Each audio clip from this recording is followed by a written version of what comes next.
Welcome to Global Insider Talks. It's my distinct pleasure to welcome our next guest, a creative visionary guiding one of the most iconic brands in the world. Leading global packaging for McDonald's, Deanna Samper oversees bringing the Golden Arches to customers in about 120 nations and territories with thoughtful localization. She also ensures children everywhere from Panama and Peru to Vietnam and the US are all pleased with their Happy Meals. And impressively, Deanna and her team work to infuse brand consistency into over 40,000 McDonald's restaurant locations daily. I'm Jeff Smith, Chief Operating Officer of Factum Global, and today I'm so excited to introduce Colombia native Deanna Samper, Senior Vice President and Group Creative Director with Boxer Brand Design, joining us today from Chicago. Hi, Deanna. Hello, thank you for having me. Thanks so much for spending time with me. So let's get right into it. So what an incredible job you have here to design and develop packaging for McDonald's around the world. I noticed on your LinkedIn profile this phrase, obsessed with making the complex simple. So with that in mind, can you tell us how this works and about some of the things that you and your team think about when you're designing packaging that'll resonate in different markets around the world? Absolutely. So usually when you're in a creative role, you have this massive task of solving consumer problems or brand problems. And they start being very daunting because they're really complex. I like to think that our job is to make sure our consumers and the way we represent our brands is very simple, intuitive. And getting to that pace is complicated too. It takes a long time. It requires a lot of experience. So when I say obsessed with creating simple solutions is what it means. It really starts with really complex problems. So when we're designing packaging for McDonald's, think about this. It's a massive operation globally. Like you mentioned, thousands of restaurants. And how do you design packaging that it is going to work for the consumer as well as for the McDonald's crew? It has to be very simple, and it has to do the job it needs to do. In the McDonald's operation, a lot of the packaging is a key role because, you order a Big Mac anywhere around the world, and you want to get that Big Mac, not only like the menu item is the same everywhere around the world, but you also want to have some sense of familiarity with the brand. You don't want to change that packaging. You want to make sure that the Big Mac is represented the same way everywhere around the world.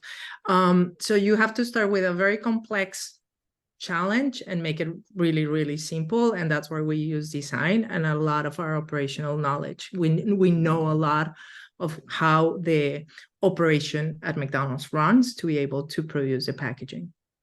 And I would imagine you're also thinking about, this is sort of off script a little bit, the pricing around the packaging itself.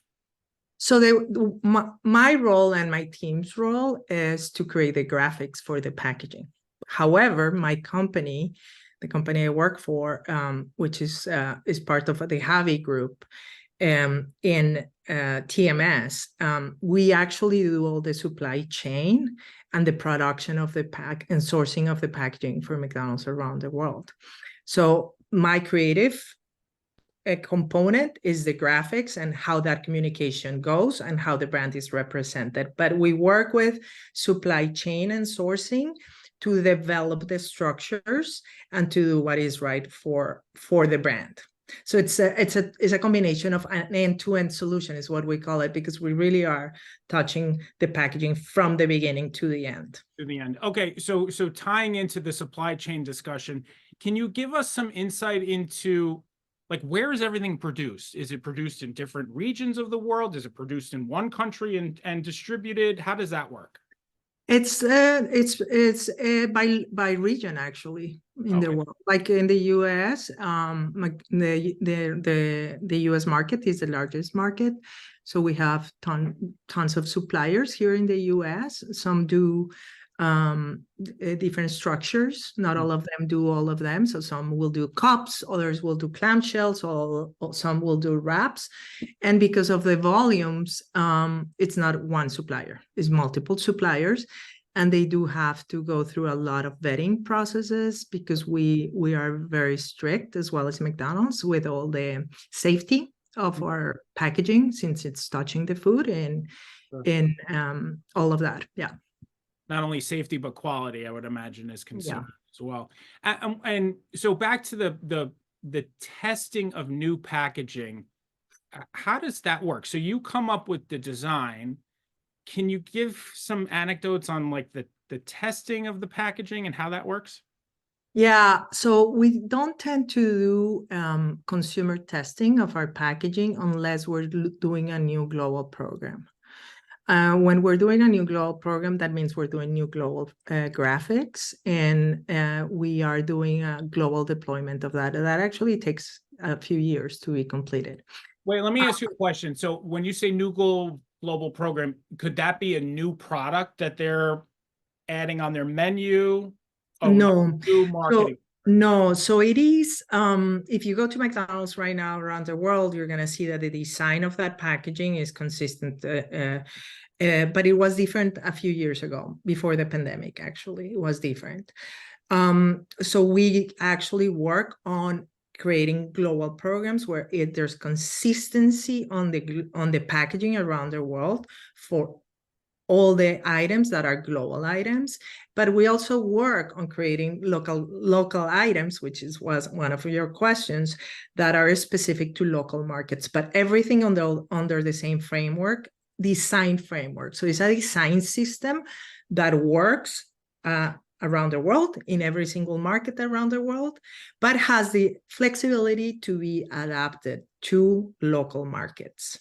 So how do you ensure that the global design is actually being used in different regions and markets around the world? Is there like a part of your team that goes out there and tests and monitors? And we actually, again, we don't test with the consumers at that point, but we do test. We ask the consumers sometimes, but not all the time, what they're expecting from the packaging, what they like, what they don't like. But in terms of the design, what we actually do differently is that, because the packaging is such an important component of speed, convenience, and the operation at McDonald's, is that we test the packaging with the crew, with the McDonald's crew. So we do the graphics of what program, and we test in small markets how the packaging is working. And if we notice that there are things that we need to improve, let's say two colors are too similar in two products, and that is creating confusion in the kitchen, then we fix it. Interesting. We learn from that, and we hear that, and we say we have a problem with these two products, are too similar, are creating confusion. Right. We need to fix it. But we are really good at what we do, actually, that we understand really, really well the operation. So one of our key jobs actually is to spend a lot of time planning colors and designs, like tons of color research and figure out what the color is for each one of the structures. So we try to avoid that before it gets actually into the testing phase. Yes. But we still learn a little bit in some cases, and we fix it. Are there some markets that are more challenging than others to make sure that the design works? Usually, because it's a global brand, what happens is that it really starts with the vision of what the brand wants to communicate with the packaging. So really takes a global stand of saying, okay, we're McDonald's, this is what we need to do. We have all these operational components that we have to create. There's definitely challenges on markets, like for instance in China, where there's a lot of chicken products. Mm-hmm. And then you start getting into, okay, how do we fix this? We have a lot of chicken products, and each packaging needs to be unique and communicate the essence of that product. So there's things like that come across that are really serious creative challenges. Right. In markets where menus are more complex, and those are markets that have core items, but then they have a lot of local items. So we solve for that. There's challenges in markets. I would say for us, China was a challenge just because of the amount of chicken products. There's also sometimes challenges with flavors of, I don't know, or you need to be sensitive about markets that, for instance, don't do meat. Right. Or language, you need to be very careful. That is one of the biggest issues, the translations for markets where language is different. Symbols are also important, that we have to be very agnostic and careful. Colors mean different things in different parts and regions of the world. These are all really helpful reminders for really any executive that's designing a piece of marketing collateral that is meant not only to be used here in the US, but around the world. That's great. It is key. Actually, a lot of people think that designing, you don't have to consider other parts of the world. I would say that for your audience, one key piece of advice would be open, because you need to learn what other cultures interpret and what they live on, how or their culture. You need to learn a little bit of that and be open, and do not be stubborn about, no, I have to do it this way. No, you have to create systems that are flexible. That's very good advice. Let's talk about the Happy Meal really quick, because kids around the world smile when they get their Happy Meal, I assume, or at least I remember as a kid. How do you make sure that not only the food and the packaging around the food, but that the Happy Meal in total resonates with a child, as I said in the beginning, in Vietnam versus a child in the US or a child in Panama? How does that thought process work? So the Happy Meal is a very fascinating program, because we created toys. Actually, in our company, we invented toys. We're the largest toy manufacturer in the world. But we also create everything that goes around the Happy Meal. Like we do the packaging, the retail experience. And now we are actually launching a fascinating program where we're integrating the toy with the digital experience. So we're creating games that integrate the toy with digital, and that's part of what my team does. So the way to do this is you need to be very careful. There's a lot of considerations we take in place, because we're dealing with kids. McDonald's is very strict in their approach to marketing to kids, so we respect all of that. And we adhere to all the rules of everything we have to in terms of compliance and safety and all of that. And when we're doing the marketing for those programs, we just celebrate the partnership that we have for the month, because as you know, every month the toys change and the partnership changes. So we just try to work with those partners to create those special moments for the kids. They are some of those programs are global, but some of them are local. Not all of them are global, but it touches kids all over the world. Right. That's interesting. The utmost care that you have to add to that part of the work that you do. That's interesting. Okay, so some general advice for executives that are working with teams like you do across multiple time zones around the world. What is some like management advice that you might give? How do you manage a team around the world? So I think there's challenges like the time zones, because when I am sleeping, or when I'm waking up, the team in London is finishing up the day and things like that. We like to be able to be efficient in terms of saying, well, one team is doing something in a time zone, another team is doing or continuing, depending on the type of work we're doing. But I would say the biggest thing that I have learned by doing global programs is what I was telling you before. You just really need to be open to learn about other cultures and how they work. I have experienced a lot of comments or heard comments from people like there's sometimes friction that is created because people don't understand that the style of somebody from a different culture is different, but they are not trying to be offensive or anything. It's just that people have different styles when you're dealing with different cultures. And I would say that is the biggest piece of advice. Learn from those cultures, be open, ask them questions about how their culture is so you can take that in when you're working with them. Because when you learn how people in China are, and what their lifestyle or their family environment, that is going to inform you in your decisions about when you are working on a brand launch or whatever you're doing. That is going to help you.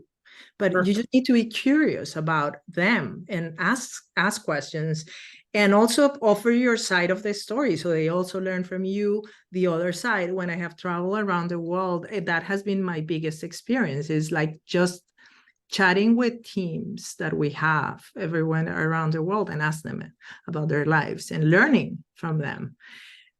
Because that's when I think you are able to translate some of that into the work that you're doing, or be more sensitive. That's great. That's great advice. And maybe that satisfies the last question. Any advice that you have for executives working internationally? Do you have any other advice for them? That'll be our last question. I am going to say, this is very basic, but I am going to say it: learn English. And be very proficient in English. You know, I have an accent. When I started working here in Chicago, my first 2 years, my English was not as good. And I did struggle because I couldn't communicate as well. But we all know that English is a language that where businesses run. I think if you don't know English, do it. If you still are in the process of learning English, keep learning and really learn English, because that's going to help you a lot in the one-on-one interactions that you will have. It will make you feel more confident. You will be able to communicate better. And I would say that is one. The other one is practice your storytelling. I think if you're launching a brand or you're working to expand your brand, your storytelling, it's key. How you present the slides, that presentation, the design of that, even though could be done by somebody who loves PowerPoint, pay attention to that. The storytelling is critical, so you are presented really well. And then the last thing is, I think many cultures around the world are not as diligent as the American culture to be very precise, organized, on time, and be very disciplined about that. I think people struggle with that because other cultures are not as diligent on those areas. And I think that is a very important area to be successful. Well, and that's good advice for our American viewers who are trying to do business in other cultures where maybe punctuality is not as important.